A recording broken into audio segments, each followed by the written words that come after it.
Oke, jadi gini ya, Aliansi Rakyat Merdeka itu sebetulnya hanya sebagai alat koordinasi, semacam alliance itu artinya gabungan lah gitu ya, dari berbagai organisasi mapan yang sudah berdiri bahkan puluhan tahun gitu ya, atau yang sudah terstruktur dan sifatnya nasional. Kemudian organisasi itu yang punya hasrat kan keinginan kuat mendukung Jokowi JK, kita bersatu di dalam Aliansi Rakyat Merdeka.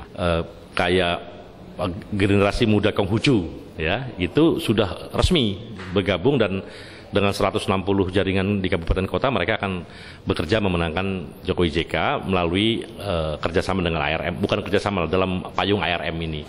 Kemudian kemarin juga ada yang ikut bergabung lagi dari HIPMI Kindo, Himpunan Pengusaha Mikro dan Kecil seluruh Indonesia. Dia sudah punya cabang di 34 provinsi, di 351 kabupaten kota. Ini organisasi yang sudah mapan dan ya kita kerjasama terus untuk door to door menjelaskan kepada publik tentang mengapa kita perlu memilih Jokowi JK. Jadi intinya ARM itu seperti itu. Jadi lebih hiduplah seperti itu.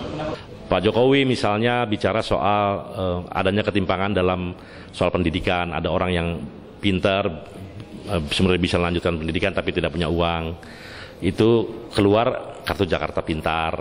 Kemudian dia melihat bagaimana pelayanan rumah sakit yang kok kelihatannya orang kecil agak susah mengakses rumah sakit.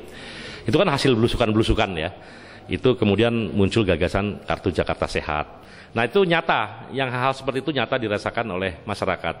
Kemudian Pak JK sama juga, Pak JK juga gandrung kepada misalnya kemandirian. Ya, saya ingat betul waktu beliau bicara soal kita tidak perlu beli panser buatan luar negeri, Pindad bisa membuat sendiri, sekedar membuat panser ya.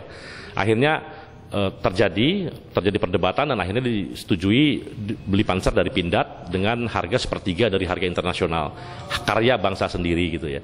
Ini sebenarnya kan satu bukti ada kemampuan untuk keinginan kuat untuk membangun kemandirian. Jadi itu yang menyebabkan kami berkeputusan, berkeyakinan untuk mendukung Jokowi JK. Jadi gini, satu kesalahan besar adalah menyatakan bahwa outsourcing itu disebabkan karena undang-undang. Itu kesalahan besar. Sebelum ada undang-undang, outsourcing juga udah ada. Ya, PKWT, perjanjian kerja waktu tertentu, ya, itu sudah ada dari zaman dulu. Yang gagal dilakukan itu adalah dalam masa pemerintahan setelah undang-undang itu diterbitkan adalah pengawasan. Ya, pengawasan. Jangankan di perusahaan-perusahaan swasta, di perusahaan BUMN saja itu masih banyak ya, pada era yang 10 tahun terakhir ini pekerja-pekerja outsourcing. Jadi boleh dikatakan bahwa gagalnya kenapa outsourcing bisa tetap terjadi karena kita tidak ada penegakan hukum dalam masalah outsourcing. Jangan dipersalahkan begitu saja undang-undangnya. Nah, tidak mungkin juga sebuah negara atau sebuah bangsa, sebuah perusahaan tidak diperkenankan outsourcing. Itu tidak akan ada rekrutmen. Contoh begini, katakan dia pabrik sepatu, dia mau coba membangun divisi pabrik sendal. Saat divisi baru itu dibangun, itu boleh dia melakukan outsourcing karena dia akan uji coba apakah dalam setahun, 2 tahun, 3 tahun ini sendal ini akan laku terus atau tidak. Kalau sendal itu ternyata dalam tahun 2 tahun tidak laku, ya kan pabrik itu tutup dengan sendirinya. Nah itu hal-hal seperti itu sifatnya sementara ya, itu boleh. Yang bukan pekerjaan inti itu sifatnya memang diperbolehkan.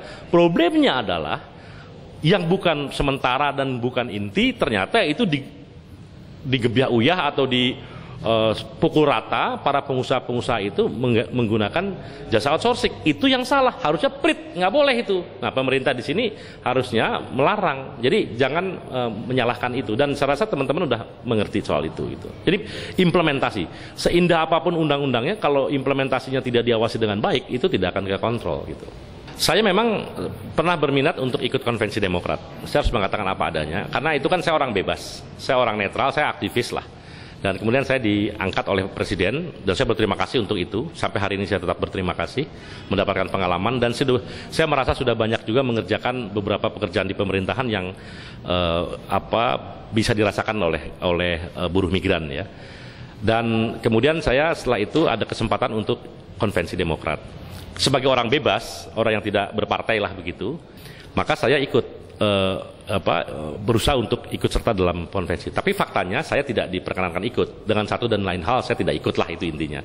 Nah pada waktu itu bukan hanya saya yang ditagih, tapi tokoh-tokoh gerakan yang lain juga ditagih oleh teman-temannya. Maka kita berkumpul tokoh-tokoh itu. Kita kemana nih pemilu ini? Gitu. Kita lihat siapa yang punya program yang potensial untuk bisa sesuai dengan harapan kita. Pada waktu itu ketemu PDIP, karena PDIP berjanji akan menjalankan ajaran Trisakti Bung Karno. Mudah-mudahan itu bisa terus jadi komitmen, jadi ideologi yang dijalankan ya.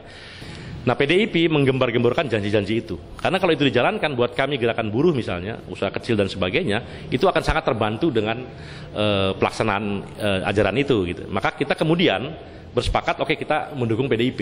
Itu belum ada Pak Jokowi loh waktu itu. Ya, jadi kita lihat sisi ideologinya dulu.